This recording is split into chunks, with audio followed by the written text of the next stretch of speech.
नमस्कार दोस्तों, नए साल के साथ ही आपके आसपास कई सारी चीज़ें बदल जाएँगी और यूँ कहिए कि 1 तारीख से ये बदल भी चुकी हैं। ये बैंक खाते से जुड़े कई नियम हैं जो 1 जनवरी होते ही बदल चुके हैं। आरबीआई कुछ नियमों में बदलाव किया है और जिसकी वजह से देश के लाखों करोड़ों बैंक अकाउंट पर असर पड़ेगा। आरबीआई के आदेश के मुताबिक नए साल में 3 तरह के बैंक अकाउंट भी बंद हो जाएंगे। आरबीआई के जो नए दिशा निर्देश हैं उसके मुताबिक 1 जनवरी 2025 से डोमेंट अकाउंट निष्क्रिय हो जाएगा। इनएक्टिव अकाउंट और जीरो बैलेंस अकाउंट बंद हो जाएंगे।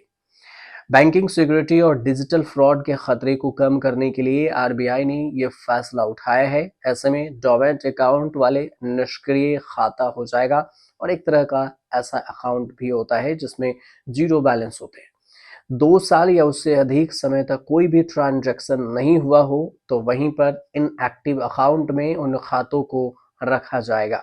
इसमें पिछले 12 महीने या उससे अधिक समय से कोई लेन-देन या ट्रांजैक्शन नहीं हुआ हो तो लंबे समय तक शून्य बैलेंस बनाए रखने के लिए भी अकाउंट को जीरो बैलेंस अकाउंट भी कहलाएंगे। आरबीआई का कहना है कि इस तरह का अकाउंट साइबर अधिकारियों के निशाने पर रहते हैं। आरबीआई ने इन अकाउंट्स का दुरुपयोग रोकने, वित्तीय जोखिम को रोकने के लिए यह फैसला उठाया है। और भी कई सारी चीजें हैं जिसमें बदलाव हो जा रहे हैं। 1 जनवरी से बहुत सारी चीजें बदल चुकी है और अगर आपका भी कोई बैंक खाता इन तीनों कैटेगरी में से किसी में आता है तो बिना देर किए फौरन अपने बैंक से संपर्क कर लीजिए। बैंक खाते का केवाईसी अपडेट करवा लीजिए और एक्टिव करवा लीजिए। आरबीआई की ओर से बैंकों को लगातार इनएक्टिव बैंक खातों पर बंद करने की हिदायत दी जा रही है। अब डिजिटल साइबर क्राइम के जो बढ़ते केस हैं इसी को लेकर आरबीआई ने ये कदम उठाया है। आरबीआई ने फीचर कुछ चीजें हैं जैसे फीचर फोन यूजर्स के लिए भी यूपीआई 123 पे की लेन-देन सीमा बढ़ाने का निर्णय लिया है। 1 जनवरी 2025 से यूपीआई 123 पे के माध्यम से रोजाना 10,000 रुपए तक का भुगतान किया जा सकेगा, जो पहले 5,000 रुपए था। ये बदलाव यूपीआई 123 पे उपयोगकर्ता जो है वो राशि को ट्रांसफर कर सकेंगे। कुछ ऐसे भी ऐप हैं जैसे स्मार्टफोन में ऐप हैं फोन पे, पेटीएम और गूगल पे पर लेन-देन की सीमा पहले जैसी ही रहेगी। लेकिन जो भी यूजर्स यूपीआई के जरिए हर दिन 1 लाख तक लेन-देन कर सकते हैं अब, लेकिन कुछ विशेष मामले हैं जैसे कि कॉलेज फीस, अस्पताल भुगतान के लिए ये सीमा 5 लाख रुपए तक बढ़ाई गई है। दूसरी बात, यूपीआई सर्कल फीचर को 2024 में पेश किया गया था और अगले साल यानी 2025 में जो है अब 2025 के 1 जनवरी से ही सभी यूपीआई सपोर्टेड प्लेटफॉर्म पर लागू कर दिया जा रहा है। फिलहाल ये फीचर भीम ऐप को जो उपयोगकर्ता है उनके लिए उपलब्ध है और यह सुविधा के तहत उपयोगकर्ता अपने परिवार या दोस्तों को शामिल कर सकते हैं ताकि दूसरा व्यक्ति बिना बैंक खाता जोड़े भुगतान कर सके। मुख्य जो प्राइमरी यूजर्स हैं उनके फीचर्स में दूसरा सेकेंडरी यूजर्स के खर्च की सीमा तय की जाती है। दूसरी बात, यूपीआई सर्कल फीचर्स के विकल्प को देखें तो फुल डेलीगेशन है जिसमें सेकेंडरी यूजर एक तय सीमा तक पूरी लेन-देन कर सकता है। पार्शियल डेलीगेशन भी है जिसमें सेकेंडरी यूजर केवल लेन-देन की शुरुआत कर सकता है और जबकि प्राइमरी यूजर यूपीआई पिन के जरिए इसे पूरा कर सकता है। यूपीआई सर्कल के जो नियम हैं उसमें प्राइमरी यूजर 5 सेकेंडरी यूजर्स को जोड़ सकता है और हर वक्त लेन-देन की सीमा 5,000 और प्रति माह 15,000 रुपए हो सकती है। सेकेंडरी यूजर्स के लिए पासपोर्ट और बायोमेट्रिक की जरूरी होती है और ये अनिवार्य ही कर दिया गया। और भी कुछ चीजें हैं जिसको सीधा 1 जनवरी 2025 से आप पर असर पड़ेगा। रोजमर्रा की जिंदगी, फाइनेंशियल प्लानिंग पर भी असर पड़ रहा है।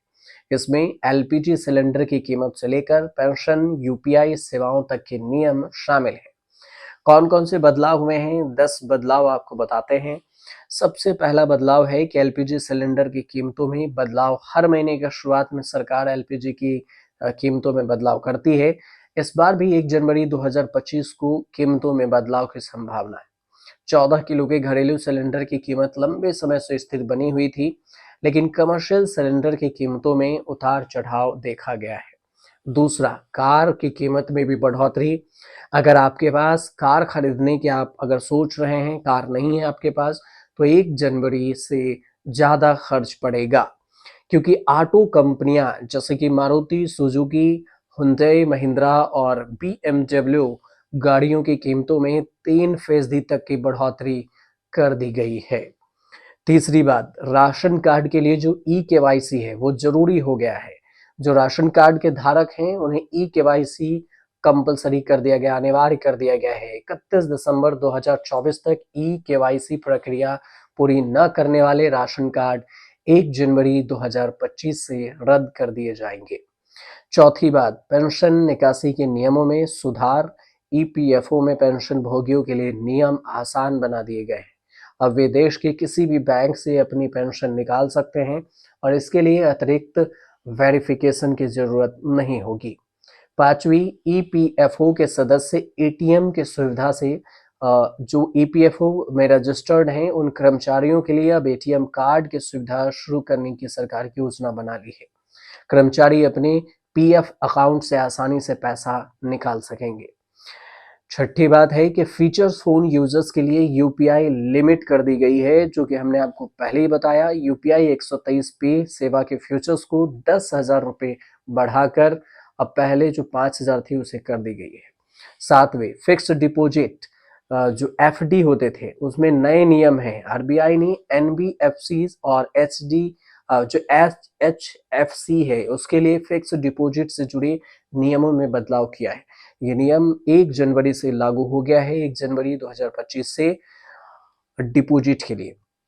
जो 8वीं चीज है वो अमेरिकी वीजा नियमों में बदलाव है। भारतीय दूतावास की तरफ से जो अमेरिकी दूतावास है 1 जनवरी 2025 से नॉन इमिग्रेंट वीजा के लिए एक बार अपॉइंटमेंट रीशेड्यूल करने की भी सुविधा देगा और इसके बाद रीशेड्यूल करने पर शुल्क लगेगा। 9वीं बात, सेंसेक्स और बैंकिंग डेरिवेटिव कॉन्ट्रैक्ट है उसकी नई तारीख की घोषणा होगी और सेंसेक्स को हर सप्ताह कॉन्ट्रैक्ट मंगलवार को समाप्त हो जाएंगे, शुक्रवार को भी समाप्त होंगे। 10वीं बात यह है कि जनवरी में 15 दिनों तक बैंक बंद रहने वाले हैं। कुल 15 दिनों तक बैंक बंद रहेंगे। रविवार, दूसरा और चौथा शनिवार के अलावा त्योहारों पर होने वाली छुट्टियां भी शामिल हैं। हालांकि आरबीआई की जो आधिकारिक छुट्टियां हैं वो भी इस लिस्ट में अभी जारी नहीं हुई है, कब कब छुट्टी होगी।